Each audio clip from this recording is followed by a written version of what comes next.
la página en la que había escrito el nombre de Luke Castellan y las condiciones de su muerte había quedado atascada en un nicho. Con la partida de Sinnen y Ryuk, las condiciones comenzaron y el poder de la Death Note se apoderó de ella. Amaterasu había dicho que fuera de la dimensión de la Death Note, la libreta solo era efectiva en un radio de 1 milla y solo podía matar con ataques cardíacos. Eso era cierto, como Ryuk había comprobado, pero la Death Note era el control mental en su máxima expresión, y el Shinigami había descubierto que aún se podían corregir ciertas condiciones que conducían al fatídico ataque cardíaco, y eso era todo lo que necesitaba el dios de la muerte. En el bosque, Percy y Perséfone se quedaron mirando el lugar donde había estado Light antes de que desapareciera en un instante. El chico susurró 2 palabritas. Adiós, papá. Perséfone le agarró la mano y le besó la sien. Vamos, dijo con voz tranquila. Es hora de cantar juntos. Comeremos unos malvaviscos y todo irá bien. Percy la miró y ella sonrió con tanta calma, tanta confianza y tanta sinceridad que Percy le devolvió la sonrisa, aunque su sonrisa era más pequeña. De la mano, salieron del bosque y se dirigieron al anfiteatro. Fueron interceptados por Luke. Oye, ¿puedo hablar con Percy un segundo? ¿A solas? Solo será 1 minuto o 2, lo juro. Los gemelos sabían de Luke y del papel que debía desempeñar, pero también sabían que ciertas circunstancias habían llevado a que él actuara, y esas circunstancias no estaban presentes en este caso. Light les había dicho que usaran el mejor criterio en lo que respecta a Luke y que trataran de no dejar que se fuera con el torcido. También les había dicho que le dieran a la gente una única oportunidad y que confiaran más. Tal vez si Luke se convirtiera en su amigo, ¿no sería un mal tipo? Perséfone permitió que Percy fuera con Luke, y observó cómo desaparecían detrás de la cabaña 3. Entonces, ¿qué pasa, Luke? La respuesta de Percy fue que el hijo de Hermes lo agarrara bruscamente por los hombros y lo besara vigorosamente. La lengua de Luke se abrió paso dentro de la boca de Percy y la cosa viscosa sondeó violentamente cada centímetro de la pequeña boca del niño. Con su lengua ocupada, las manos de Luke encontraron actividad alrededor del pequeño trasero de Percy, tanteando y amasando la pequeña carne, antes de deslizarse hacia abajo en sus pantalones cortos para un encuentro más cercano, antes de que los dedos encontraran la entrada y la salida. Percy, por su parte, se quedó allí, aterrorizado, petrificado, porque a pesar de todo el trabajo que Light había realizado, toda la terapia que se había realizado, Percy todavía estaba traumatizado. Las acciones de Luke desencadenaron miles de recuerdos horribles y 1 millón de pesadillas más terribles. Mientras estos fantasmas bailaban en el cerebro de Percy, su mente retrocedió a su primera y última defensa contra la embestida del trauma, apagado completo. Los ojos de Percy estaban vidriosos y apagados mientras era molestado por Luke, quien se había convertido en un títere del poder del Death Note. Mientras tanto, Perséfone se estaba empezando a preocupar un poco. Sus problemas de confianza y su arraigada actitud protectora hacia su hermano menor la estaban molestando, y la paranoia que surgía cada vez que él no estaba cerca hacía que se desarrollaran en su cabeza un centenar de oscuras fantasías. Todo esto se combinaba con la activación de la sinapsis, haciendo que las piernas de Perséfone se movieran un paso tras otro. Primero vino el shock, luego el horror, luego la furia, luego la sangre, y entonces vino el rayo. Antes de que todo esto sucediera, Annabeth y Thalía estaban con Luke cuando de repente él se quedó paralizado. Entonces dijo que necesitaba hablar con Percy sobre algo y salió corriendo sin más explicaciones. Las chicas intercambiaron una mirada antes de salir corriendo tras él. El problema era que era hijo de Hermes y era increíblemente rápido, más rápido que un corredor olímpico, con facilidad. La chica apenas lo vio desaparecer detrás de la cabaña 3, y la distancia entre las chicas y él era tan grande que parecían hormigas en la distancia. La chica corrió de todos modos. Thalía tuvo que reducir la velocidad para que las piernas más pequeñas de Annabeth pudieran seguir el ritmo. A 3/4 partes de la distancia y acercándose, vieron a Perséfone desaparecer detrás de la cabaña, por lo que ambas corrieron hacia el otro lado. Llegaron justo a tiempo para ver a Luke explotar en una lluvia de sangre y entrañas, la pequeña mano de Perséfone extendida en su dirección, la furia grabada en su pequeño rostro. Primero vino la conmoción, luego el horror, luego la furia. Thalía gritó de angustia por el asesinato de su amigo, su hermano, su amante, como lo habían hecho una vez, en un edificio abandonado mientras Annabeth dormía. Sus hormonas y la pubertad habían tomado el control, y simplemente no podían evitarlo. Tocamientos sensuales, luego besos, y luego se quitaron la ropa. El poder de Thalía respondió bien a sus emociones y de su cuerpo surgió un único rayo que alcanzó una temperatura de varios miles de grados Fahrenheit. El rayo golpeó a Perséfone en el pecho y, en un destello de luz, se produjo un horror. Perséfone fue lanzada hacia atrás por el rayo y, tras ese destello de luz, su esqueleto ennegrecido, cubierto de grasa y músculos quemados, con la ropa y los órganos desintegrados, cayó al suelo. En su cabeza, entre las cuencas de los ojos humeantes y vacías y los dientes ennegrecidos, quedaron algunos mechones irregulares de pelo quemado. El aire estaba impregnado del olor rancio de carne quemada. Thalía miró horrorizada lo que había hecho. Annabeth miró horrorizada lo que Thalía había hecho. Poseidón no podía comprender lo que su hija acababa de hacer y lo que le acababa de pasar. Zeus no podía creer que su hija hubiera hecho eso. Hades tenía los ojos muy abiertos y estaba más pálido que nunca al registrar el alma que acababa de entrar en su dominio. En cuanto a Percy, el robot se quedó mirando los restos humeantes de su amada hermana mayor, con la mente en blanco por lo que acababa de ver. Después de casi 3 segundos, comenzó a reiniciarse lentamente y, cubierto con la sangre de Luke, se arrastró tentativamente hacia el esqueleto. Con los ojos abiertos y llenos de pánico, examinó los restos en llamas. C.P.H.Y. Con esos mismos ojos, lentamente dirigió su mirada hacia Thalía y Annabeth. Ellas lo miraron a los ojos y las tres tenían la misma mirada en las ventanas de su alma. Bea boom. Se escuchó un latido, el de Percy, y su mente captó por completo lo que acababa de suceder, el impacto de lo que acababa de suceder, el significado de lo que acababa de suceder.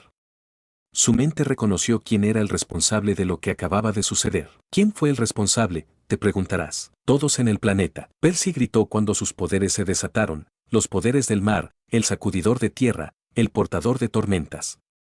El mundo fue devastado cuando los océanos se elevaron, la tierra se dividió, los volcanes estallaron y la gente en las inmediaciones estalló como globos de agua ensangrentados. El inframundo se inundó cuando las almas se derramaron por cientos de millones, y los dioses de todos los panteones solo pudieron permanecer allí, conmocionados, mientras el planeta mismo se deshacía en meros segundos. La ira de Percy se apagó y fue reemplazada por todas las palabras que podían ser sinónimo de angustia.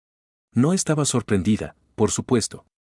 De hecho, lo esperaba. Después de todo, no era todos los días que una chica de 15 años se acercaba a la puerta principal de una prestigiosa escuela secundaria vestida con una capa negra que le cubría todo el cuerpo, con mangas más largas de lo normal y un cuello alto, con un motivo de nubes rojas. A Perséfone le gustaba pensar que la capa era un regalo de Percy, ya fuera un regalo de Navidad o un regalo de cumpleaños tardío.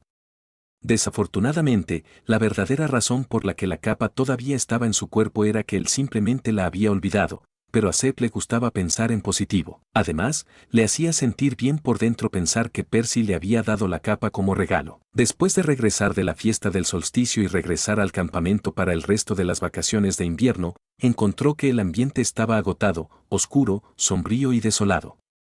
Y la mayoría de las cabañas de Ares y Afrodita habían desaparecido. Salina y Clarice confrontaron a Perséfone sobre su hermano, citando sus acciones sobre sus respectivos padres, antes de continuar explicando que los campistas desaparecidos habían ido a ver a Luke para vengarse. A lo que Perséfone respondió con toda la historia de su violación mental a manos de Afrodita y cómo Ares simplemente se quedó allí parado y observando. Luego lo juró sobre el Estigia como prueba adicional. El color desapareció visiblemente de los rostros de los concejales cuando se enteraron de que sus hermanos habían pasado a defender a violadores. La belleza de no saber toda la verdad. Otros eventos importantes del invierno incluyeron el intento de Bianca de unirse a los cazadores de Artemisa y una cita/diagonal cena navideña entre Perséfone, Annabeth, Sally y su novio, Poe. El episodio de Bianca fue un poco más agitado, ya que Perséfone estaba disfrutando de un momento de descanso en su cabaña cuando Nico literalmente derribó su puerta, arrancándola de las bisagras.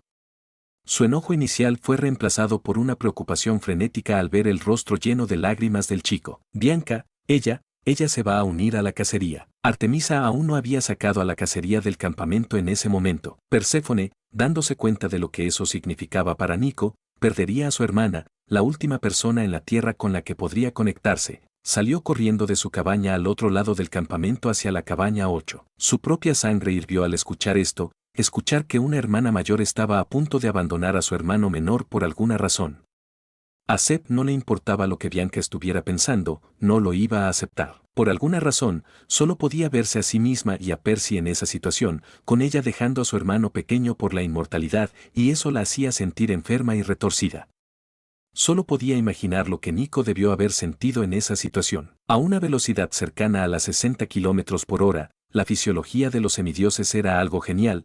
Perséfone sacó un titán blindado y derribó la puerta de la cabaña 8 con su hombro, y siguió avanzando. Con sus reflejos de semidios, examinó toda la cabaña en un instante, observando las literas, las chicas asustadas, Artemisa con los ojos muy abiertos y Bianca con los ojos aún más abiertos. Al instante siguiente, Perséfone corrió hacia adelante, agarró a Bianca por la nuca y luego salió por el otro lado de la cabaña 8. Ella sujetó a Bianca debajo de ella. ¿Estás loco? ¿Cómo pudiste dejar a Nico así como así? ¿Qué? Yo. Él es tu hermano y lo ibas a abandonar para siempre para vivir con los cazadores. ¿Qué te pasa? Bianca recuperó el equilibrio y su mirada se endureció. ¿Tienes idea de lo difícil que ha sido cuidarlo durante todos estos años? ¿Tener que cuidarlo constantemente y estar pendiente de él? ¿Sabes cuántas veces tuve que recorrer todo el hotel para encontrar a dónde se había escapado? Literalmente, años de mi vida perdidos asegurándome de que nada le hubiera pasado, años de mi vida que podría haber estado viviendo para mí en lugar de para él. Perséfone la miró con tanta energía en sus ojos que Bianca temió que estuviera a punto de ser vaporizada. ¿Vivir para ti misma?, dijo, peligrosamente tranquila. No lo entiendes, ¿verdad? Somos hermanas mayores, vivimos para nosotras mismas al vivir para nuestros hermanos pequeños. No existen los días libres ni los descansos. Es un trabajo de 24 horas al día, 7 días a la semana, que supongo que no todo el mundo puede manejar. ¿Manejar? Bianca se burló. Tú eres la indicada para hablar de manejar. Solo has estado con tu hermano pequeño durante unos días y no podrías manejarlo ni para salvar tu vida. Veamos si puedes manejarlo durante años y aún hablar de eso después de la cantidad de veces que te ha dejado exhausta. ¿Y eso es todo? La poderosa Bianca D'Angelo, hija de Hades, es demasiado débil para seguir el ritmo de un chico de 13 años que es casi 30 centímetros más bajo que ella, así que va a tirar la toalla y tomar el camino más fácil. De acuerdo, entonces, Perséfone inclinó la cabeza hacia un lugar donde sus mechones negros le cubrían los ojos. Inclinó la cabeza de nuevo y Bianca jadeó, sorprendida y aterrorizada al mismo tiempo. En lugar de esos brillantes ojos verdes, había 2 estrellas rojas. Este es tu futuro. Las estrellas alcanzaron el nivel de supernova y quemaron la sinapsis de Bianca, quemando directamente su memoria, quemando imágenes y sonidos en su alma. Bianca los vio a ella y a Nico cuando eran más pequeños. Estaba mimándolo después de que se le manchara la barbilla con chocolate y se negara a quitárselo. Luego los vio como eran hace unos años, cuando estaban en el Hotel Lotus.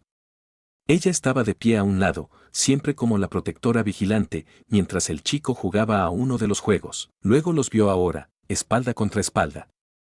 Nico parecía enojado, con sombras en el rostro y los brazos cruzados, mientras que ella vestía un uniforme de cazadora, con el cabello trenzado. Ella parecía triste. Pasó el tiempo. Nico había superado su rencor, superando su defecto fatal, y ahora los hermanos estaban comparando alturas. Nico era más alto que ella ahora, y él la dominaba con una sonrisa.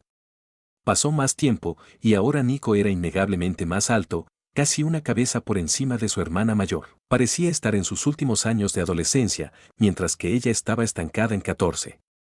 Ambos estaban sonriendo y pasándola bien. Lo siguiente que vio Bianca fue el fragor de la batalla.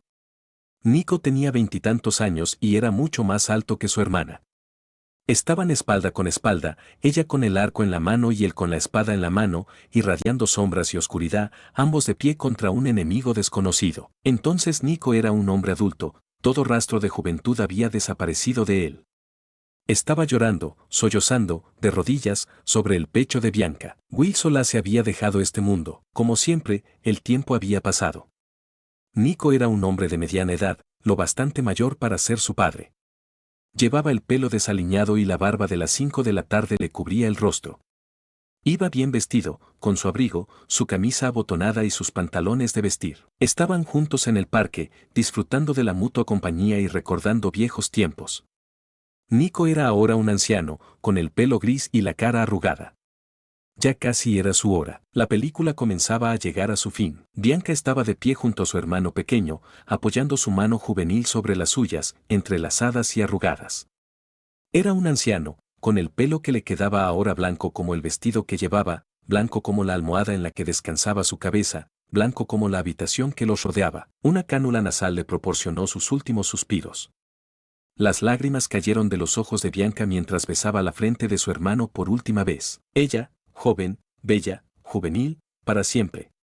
Él, viejo, débil, arrugado, desaparecido. Thanatos llegó en silencio y en paz, pero la calma del fallecimiento de Nico se vio interrumpida por los gritos de las máquinas mortales que mostraban una línea plana en sus monitores.